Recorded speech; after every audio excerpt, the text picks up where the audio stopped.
This is Hilda. She is the brave character of the good guys team, and I'm going to say this in every video at any given time that the good guys team and all the art here and the names of each of these things, besides Hilda herself, completely up to change. The art is going to change. This is just AI playtesting art. The names are all just filler playtesting names as well. So when I refer to them by name, it's just the card ability itself that I'm more talking about. But this is Hilda. We're going to talk about her lore today, who she is as a character, and then how that kind of comes into her kit, and how she plays and how she fits into the good guys team. We'll go over a little bit potentially of the synergies she has with everybody else, but for the most part, we're just going to kind of hone in on Hilda and her kit itself, kind of in isolation. So let's get started. Hilda was a... Okay, the story of Hilda. Hilda is a very naturally protective, caring skunk. She fights with a one-handed hammer and has kind of a makeshift shield.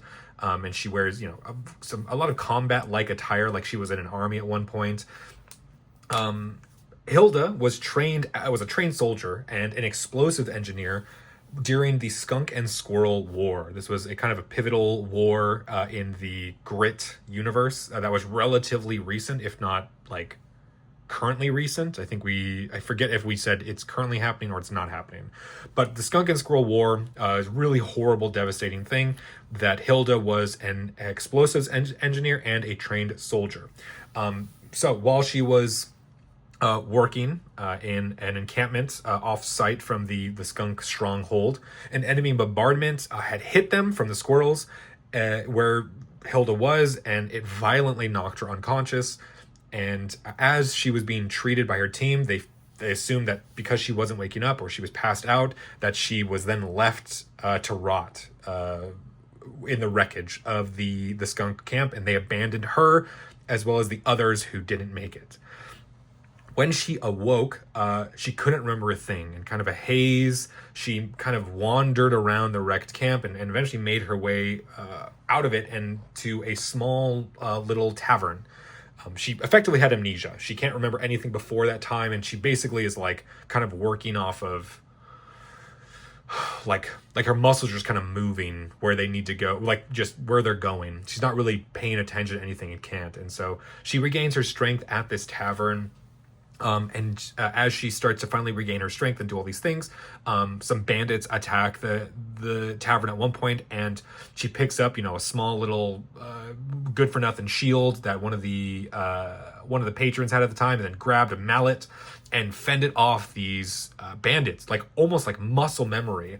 And she had this really incredible prowess for these, I don't want to say mundane, but like these kind of basic fighting martial skills, and the people there loved her, and she really loved the idea of being a protector, of protecting people. And so this kind of drove her to hanging around the tavern a little bit more, and eventually she learned of the war and just how devastating it was, and it had been to people, and that was the Skunk Squirrel War that she was learning about now after her amnesia. And so hearing of these tragedies and some of the refugees and the people who were put about, she decides to remake this in this tavern that she is living in now, and remakes it into something she calls the Sanctuary.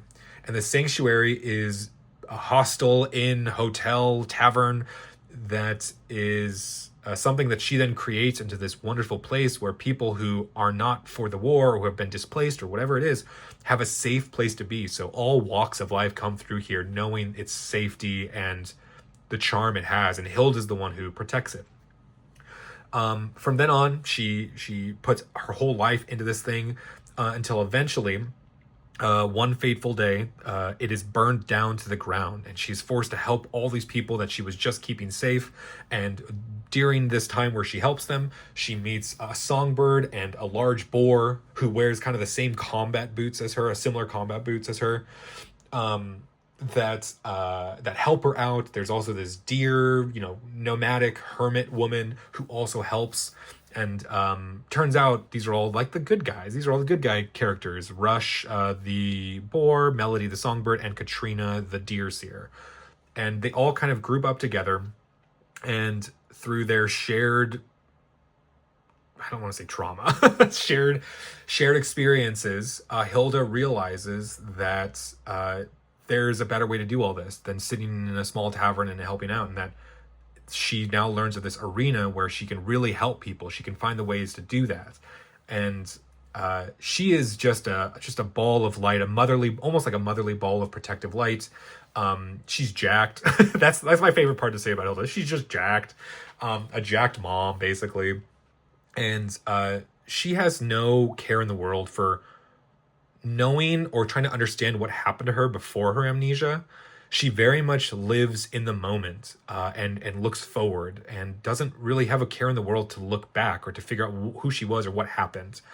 And through their adventures, they make their way to the capital city where the arena is, and they meet Vincent, who is kind of the reason that the war happened, that Hilda is the way she is, and Rush is potentially the way he is too. And he is so encouraged by her that she lives in the now, and that she lives in the moment, and that she's moved on from her past, whatever it is. I mean, she's kind of in this spot where she can move on from it without knowing the consequences or the things that she's done, but she also doesn't care. It's this weird back and forth of like, her and Vincent have like an on and off again, not an on and off again kind of thing, but that's kind of like our, like our ship. I don't know how to say it other than that, but like, they have a lot of chemistry, and they have a lot of shared experiences and like goals kind of. It's a cool dynamic that I clearly can't get into super well here because it's defined, but it's not like in a story kind of way. So Hilda's got amnesia. She is a caring, protective fighter, and she is super cool. She's very strong. She's very cool. So let's get into her kit. To start, her hero ability is once per turn, as an action, you can place one card from your hand face down. Okay, gotta ignore half this actually. Place one card into your hand face down, and then you can reveal a life card, trigger its effect, and then put it back face down. So the idea is she can trigger your life cards or your stamina cards. This is a very, very, very old version of Hilda that still talks about life cards. I'm not even going to try to explain it. I'll go over that in a different video. In fact, I'm pretty sure I have already. Grit used to be very different. And used to use life cards and stuff in your tenacity and blah, blah, blah, blah. But essentially she can trigger your life and then put it back.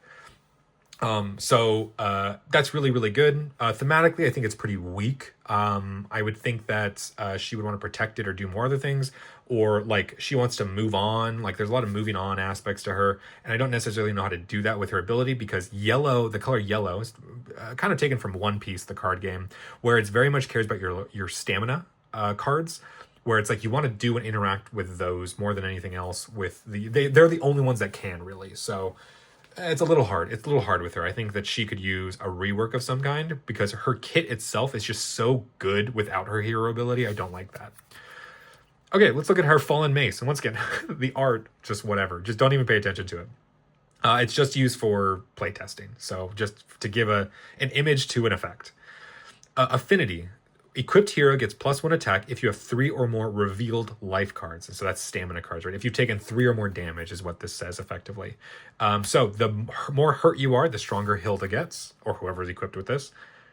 Equipped hero also gets +1 attack if you have 3 or more face down cards in your tenacity. So that's kind of like you're in defensive mode. That's a little nod to Vincent's mechanic, where the more face down cards you have, the more defensive you are. She kind of does that, but she does it more in an attacking way. So there's a little bit of overlap there, but I think once again, the mace itself is also kind of weak. These two should be pretty pivotal, and I think they're both weak compared to the rest of her kit. Endure. Endure says prevent 3 damage. This is her defense cards. 1 cost defense that says prevent 3 damage. Then place this card in your tenacity face down. And then affinity, draw 1 card. This is very similar to a lot of other cards. The affinity draw 1 is pretty much a staple throughout. This should probably say prevent 2 damage. Any of these 1 cost draw cards should say prevent 2 damage probably. But because this allows you, this says place this card in your tenacity face down, the prevent 3 damage is kind of warranted. Like it's a bad card to put in your tenacity, but it's good for the effect it is. Like it's generally good, but after that it's bad, if that makes sense. So I think Endure works as is. I could honestly probably remove this affinity card. I probably will move this affinity draw 1 card because it's good as is. It doesn't need to be better. Preventing 3 damage for 1 cost is very good. Last Stand is a 1-cost enhancement. It says, as an action, after you reveal a life card, flip up to 1 card in your Tenacity. Then place this card in your Tenacity face up or face down. So life cards are stamina. Remember, these are pretty old, but we've been kind of interpreting them properly when we play, because I've been too lazy to apparently update these and print them out again and cut them. So basically what this says is, after you reveal a life and then trigger its effect, this card activates and says, okay, now you can place this card. You can flip a card in your Tenacity and then place this into your Tenacity. This should really just probably discard itself. It's meant to work with Vincent a little bit better, because you can, if you want to put it face down, you can activate his effects basically for his defensive stance for other things. You can check out the Vincent one for that, but it's supposed to work well with Vincent. It's supposed to work. The flip up to 1 card in your Tenacity is also supposed to work well with every other card in the good guys group that puts face down cards in your Tenacity, especially your own cards. So this card might just need to say, instead of place this card in your Tenacity face up or face down, it could just probably say discard it, or just leave it. Like, just leave it. Just do this. Okay, great. I'm going to flip this. Cool. But that also seems very good. So it'd probably change to like a 2-cost, because it's really, really good. This effect is very good. So that's a good card. It works well with everything, basically. It deals with your stamina cards when you trigger them. It flips cards in your Tenacity, which is what the good guys want to do. Yeah, I think it just needs to be maybe a cost of 2. Shield Bash. Okay, her attacks are very good. Her attacks are very, very good. Shield Bash is a 3-cost attack card that gets -1 cost for each face down card in your Tenacity. And that's super easy, right? Endure puts it face down. Last Stand, this should probably say put it face down in your Tenacity, actually. That would make a lot more sense. So this puts it face down in your Tenacity. Let's say Hilda places cards from her hand face down. You want face down cards for your Fallen Mace to get stronger. And All Out also does that later. But this card is really easy to play for 0. Really, really easy to play for 0.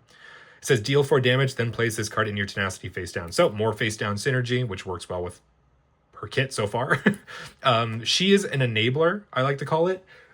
So some characters are enablers where they set up other characters kind of pay off. So Melody is kind of like a payoff. Rush is a enabler. Enablers are, and for the good guys, would be like cards and characters that put a bunch of cards into your Tenacity face down. Then the powerhouses are the ones that actually use those face down cards for something. So she kind of does a little bit of both. And that's what I want Brave characters to feel like. They kind of are doing everything at once, but it's not like super amazing. It's just all kind of good. But if you don't play it right, you have these awkward turns where you like don't necessarily get to use all the cards in your hand. They're mid-range. Brave characters are mid-range, and Hilda, I think, is pretty good at that with her cards. They're all good. That's it. They're all just good. And she kind of gives up some other things to be able to do that. But I think her hero ability in these could be better. Okay, All Out. So All Out is her premier attack. It's her signature attack. That's a 3-cost attack that says deal 6 damage, then place this card in your Tenacity face down. So this is well above the power curve for 3-cost attacks. Shield Bash is well below the curve for 3-cost attacks. And they work very well. Place this card into your face down, I think, is really good. Because not being able to use this, it's a great attack and it goes face down. You can't use it for defense unless you can do something else with it to flip it. Super good. Really, really good card for Hilda and her abilities and everything she wants to do and what everybody else wants to do. And it's just I'm going to gush about these because I play them all the time. Shielding is a 1-cost neutral enhancement, so anybody can play this card. It says exhaust as a defense ability. Discard 1 card from your Tenacity and prevent 1 damage. This card is sneakily very good because it frees up your Tenacity for all the bad stuff. It also counts as an extra defense. So if you play Endure, right, you could like prevent 3 damage, place this card into your Tenacity face down, then activate Shielding to discard it and prevent an additional damage, effectively rendering its downside almost not like there. It's still removed, but that's a good thing because you can place so many cards in your Tenacity all the time with the good guys. You kind of need a way to get them out besides performing an ultimate attack, which gets rid of all of them. And sometimes you don't want that. You just want them to be discarded so you can put like another one in there. Hilda's super awesome. She's really good. I wish her hero ability was a little bit better and thematic and like really exemplified her like the other characters do. I think her and Katrina are probably the weakest for like what they are doing. hero ability wise, but they still do it. So it's not bad. It doesn't like stop us from playing them. It just stops me from being like as happy with them as I could be. So thank you so much for watching. If you have any ideas or comments, or you just like, hey, I think it'd be cool if this happened or whatever, I am so open to those ideas. I'm really, you know, everything is pretty much defined rules wise, but the cards themselves can all be tweaked and changed and all that stuff. And that's the point of playtesting. And if you want to be a part of that, hey man, I'll do my best to get your ideas in here, because that would be awesome. So thank you guys so much for watching. I hope that wherever you are in the world, whatever you're doing, you have a great day, night, weekend, morning, whatever it is. And I hope that I see you again in the next video, whatever that is. So thanks so much. See ya.